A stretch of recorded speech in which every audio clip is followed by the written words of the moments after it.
And today is 12/4/15. Okay, so thus far we have talked about what evolution is. What is it? Do you remember?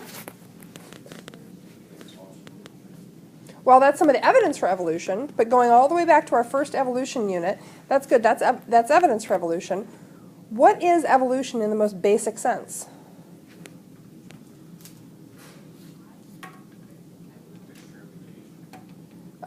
Distributions? Well, no. What is evolution in the most basic sense? Yeah, it's biological change over time in a species. And we said the modern synthesis then of evolution was that it was changes in the distribution, so this is where that comes in, Robbie, changes in the distribution of a trait or a gene in a population. So the question becomes, and then we looked at evidence that evolution has happened in the past. We looked at whales.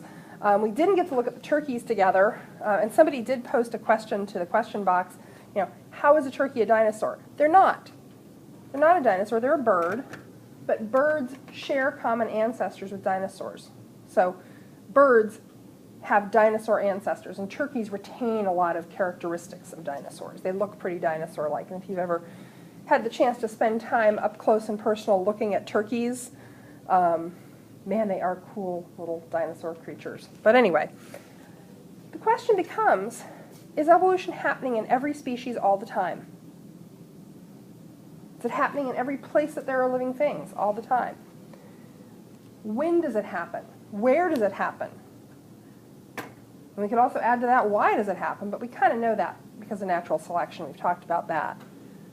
We know why and how. Okay. That thing. It's a distribution. What does a distribution show?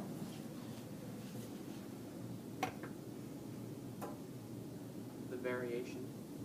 Okay, it shows that there's variation in a trait. If there were no variation in a trait, what would the distribution look like? It would look like that. If every organism in a population is identical, that's the distribution. That's pretty boring. I wouldn't want to live in a world where everybody was identical. Okay, and exactly. A distribution, having one, shows that there is variation in the population. It shows how that's spread out.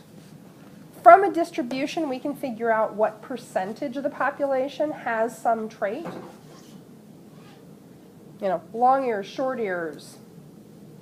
We haven't even gotten back to the oily castor canadensis. But that's what distributions show. Now what we're asking really is, do they change?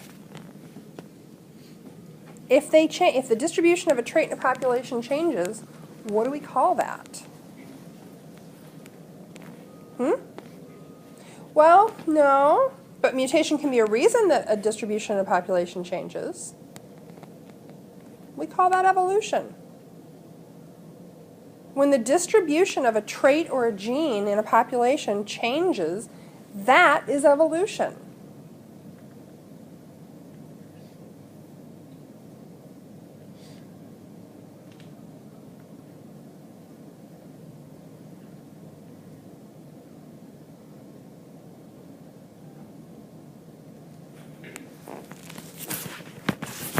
Okay, so thus far this has all kind of been review of what we've talked about before.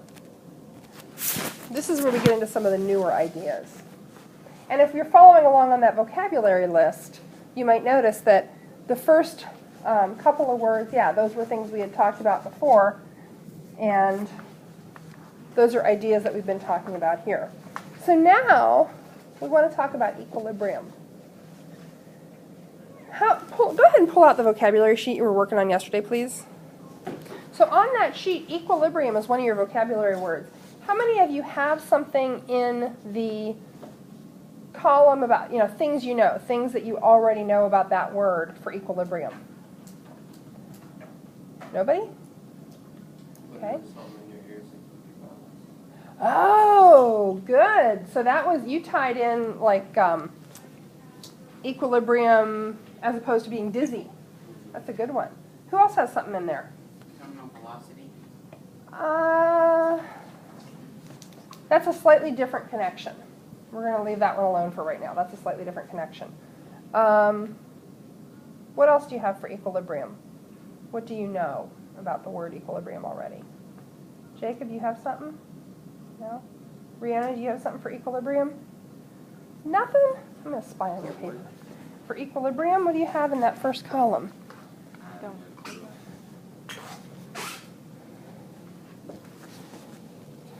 So some of you probably had equal because there's a root in there that's the same as the word equal. Equilibrium means not changing. So if we're talking about balance, it means that your sense of where the horizon is, where's up and down, isn't changing. That's really what happens when you're dizzy, is your body can't get a grip on which direction is up and which direction is down. And so you feel like you're going to walk into a wall. When we talk about equilibrium in the sense of populations and genetics, what we're saying is that the distribution of traits or genes in that population isn't changing over time. We call it genetic equilibrium often.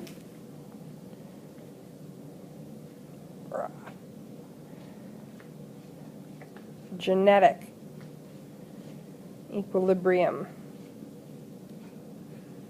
Okay? And it just means that if we look at a snapshot of that population on some trait and they have this distribution, they have a normal distribution, and we look at it again in 10 years and they still have a normal distribution on that trait, and in another 10 years the distribution hasn't changed. And if we keep looking at that distribution and it's not changing, that population is at equilibrium. Is that population evolving? No. No. They're not changing. The distribution of genes and traits in the population is not changing. They are not evolving. That particular population is not evolving. So let's think about that idea for a second. Okay. In biology, there's an idea called the Hardy-Weinberg equilibrium. And it's named for two scientists, and they put this work forth in, I want to say like 1904, early 20th century. And what they said is that the distribution of traits and genes doesn't change if the following are true. There are no mutations. No individuals enter or leave the population. It is a closed population. The population is really, really large. Do you remember when we talked about sample size? What was one of the requirements on sample size for getting a good representation? Large sample.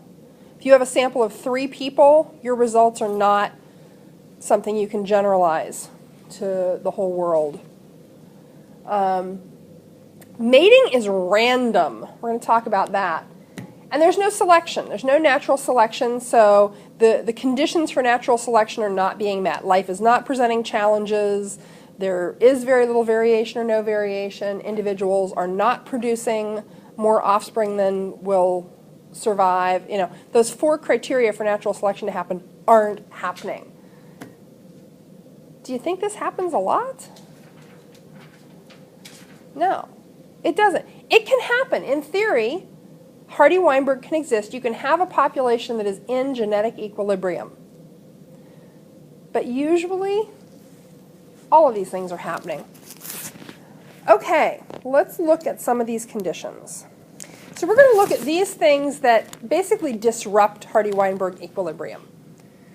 They make Hardy-Weinberg equilibrium not happen. Okay? Mutations, migration, genetic drift, which we're going to talk about, selective mating, and natural selection. There are 3 kinds of natural selection we're going to talk about. Let's look at mutations. Okay, who are my blue-eyed mutants? Who are my pretty baby blues? Okay. Mutants. Little blue-eyed mutants.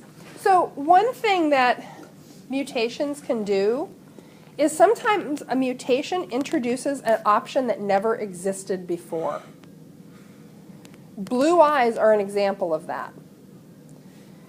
So remember that we can look at how many differences there are in gene sequence, and we can tell how long ago two things had a common ancestor. We can look at the gene for blue eyes. And there is actually so green eyes, hazel eyes, gray eyes, all the other weird shades of eyes that can exist, those are a different matter. But eyes that are true blue are lacking, I forget what the pigment is that creates brown. And basically everything else is a combination of partial expression of those brown pigments. But true blue eyes, some of these are true blue, startlingly blue, are a shutoff switch. Now there are shades of blue, certainly, but true blue eyes are a shutoff switch on the stuff that makes eyes brown, hazel, gray, all those other colors. And we can look at that gene and look at how many differences there are. If we take everybody on the planet with blue eyes, we take a swab from their cheek, we sequence their DNA, we can look at how many differences there are in that individual gene that makes blue eyes. And there are not very many differences. So the best estimate is between 7,000 and 10,000 years ago, somewhere in Europe. So prior to 10,000 years ago, every single human born had brown eyes. Every single human born had brown eyes. That was the color of eyes. And somewhere in, they think Northern Europe, about 10,000 years ago, a baby was born with blue eyes. Eyes that stayed blue. Now, most babies have shades of blue eyes at birth, and that blue changes eventually to permanent eye color because the genes, the pigments that make the eyes brown don't fully develop in utero. So they continue to develop after the child was born. But somewhere in Northern Europe, approximately 10,000 years ago, 7 to 10 is usually the estimate given, some individual had blue eyes that persisted into adulthood. And people must have been shocked. Have you seen somebody with a shocking eye color? Like we had somebody walking around here with like red fake lenses in for a while. And we've had students with the white fake lenses, so their eyes look white. And we tend to look at eyes. When you see somebody with shocking eye color, it turns your head. So imagine if every single human you've ever seen in your entire life has had brown eyes, and you see the first person you've ever seen in your life with blue eyes. You going to do a double take? Probably.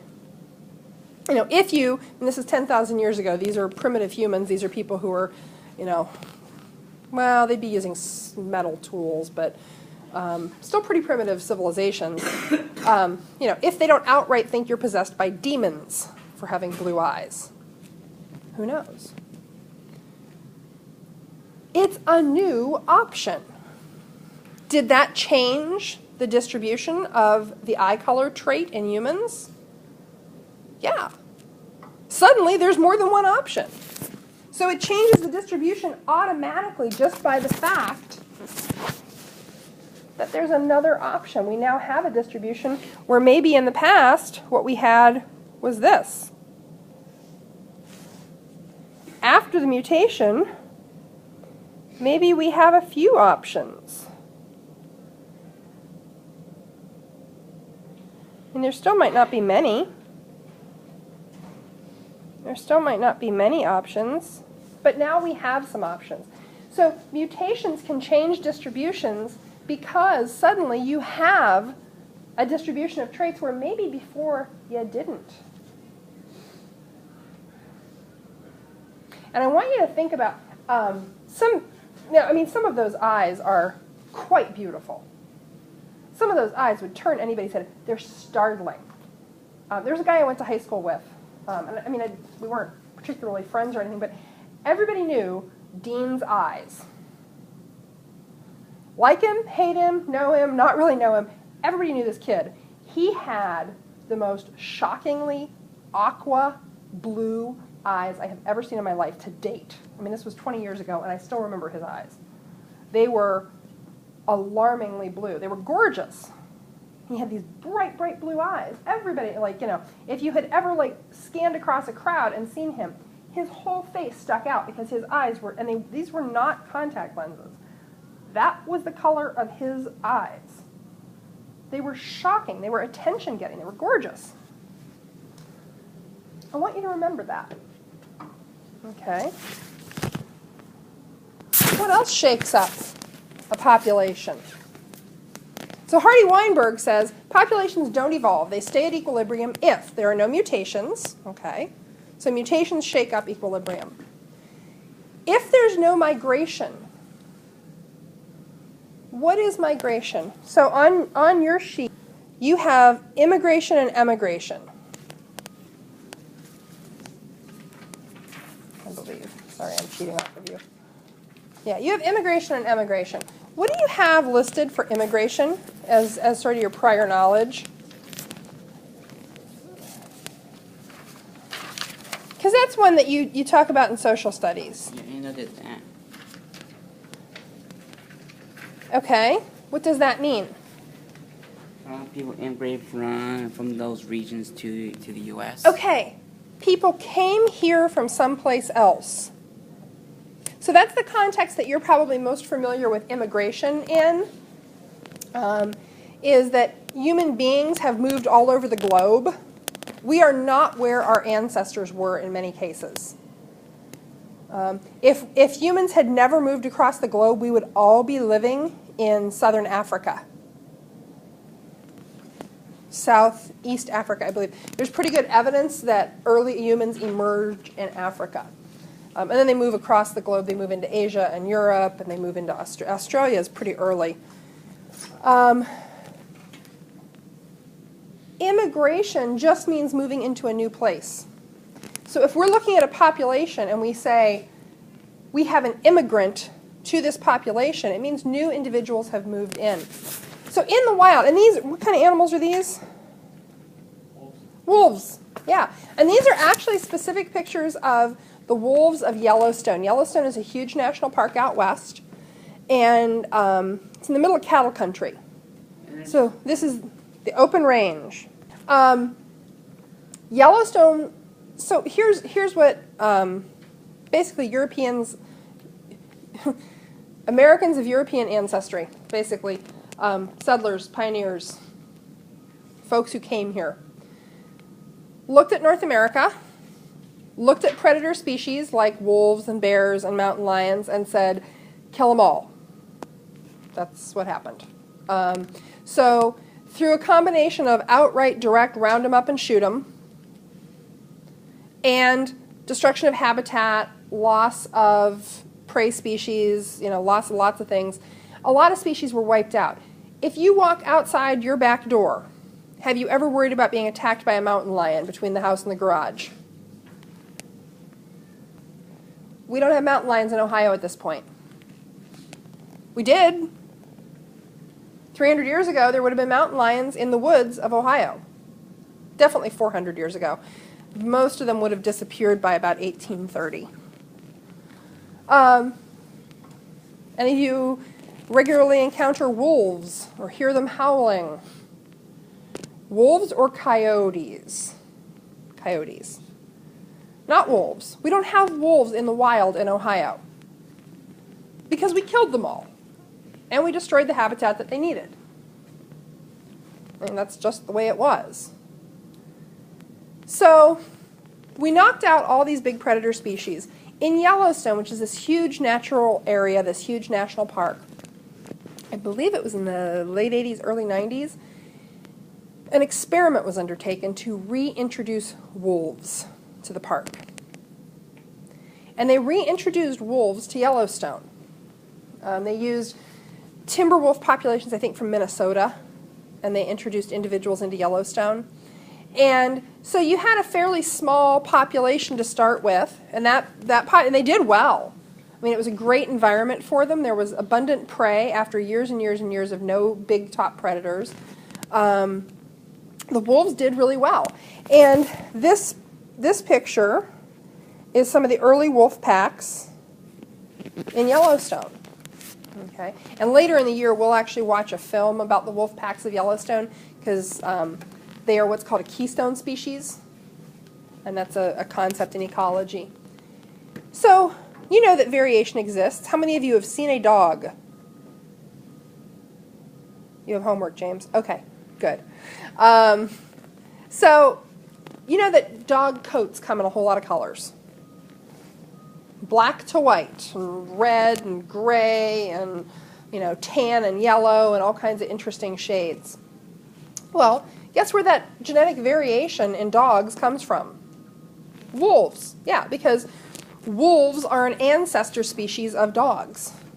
So wolves have the genes for color variation in their coat. And you can get mutations, and you can have, and we would call that a melanistic individual. You can have a black-coated wolf. They're really striking. They're gorgeous. I think a lot of us tend to find things that are unusual, really striking, like, wow, I've not seen that before. So at some point in Yellowstone, in those wolf packs, some melanistic individuals arise. Through mutation, we have some little dark-coated pups born. Now, if you've got a pack where the shade tends from sort of tawny to gray, the variation in terms of color range is all in that range, and maybe the average individual is light gray. And suddenly, this beautiful fella comes in. And he is very competitive. And I say he because typically in the wild, in wolf society, young males very often will leave their pack and join new packs. So the animals who are most likely to immigrate to a new population are males. This would be the equivalent, and this is one of those mornings where we're really ungender balanced. If every young male in this room at the age of 18 struck off on his own to go find a new place, put a backpack on your back and started walking. That's kind of what happens to a lot of young male wolves. They come to reproductive age, and there may not kind of be room for them in their own pack, and some of them end up striking out on their own. So if this young fella shows up, and he's got really good genes, and he's really competitive, and he is able to integrate himself into this pack, is that going to change? If he's breeding with a lot of females, if he's breeding with the alpha, is that going to change the color distribution? Yeah. That population, that little tiny unit of population, their distribution will change. And in 20 years, maybe the average fur color, pelt color in that pack is dark gray. And maybe in another 50 years, if him and his pups are really dominant, maybe in 75 years, that pack is entirely black-coated. So you have shifts in population when new individuals come in. Now, emigration also changes a population. So emigration is the opposite of immigration. Emigration is when individuals leave a population. They exit. And with them, they take their traits and their genes. So, especially in small populations, if just a few individuals leave, you can get a big shift. So those are wild horses. This is also actually Rocky Mountains. If anybody really likes horses, there was a great PBS special a number of years ago called, what was it? Cloud, A Story of the Sky Horses. These are packs of wild horses that live up in the Rockies above the tree line. They're wild. They are on their own. They're free breeding populations of horses. And, you'll have herds that have specific color patterns. And again, horses have got incredible genetic capability for variation in coat color. There's red, gray, black, white, brown, chestnut, you have roans, you have all these shades. And then you have, and now this is not a palomino, and I'm not a horse person, but I've learned a lot about horse genetics because they're a really cool genetic thing. They have lots of interesting genetic features. But this horse is in essence blonde. It's a yellow horse. And I think that is actually a picture of Cloud. And he's a stallion who has a really distinctive coloration. And you could see, this was a film that traced several groups of wild horses. You could see the effect of Cloud's genetic contribution in any group that he had been a part of, because you would start to have foals emerge, baby horses, that shared his distinctive coloration.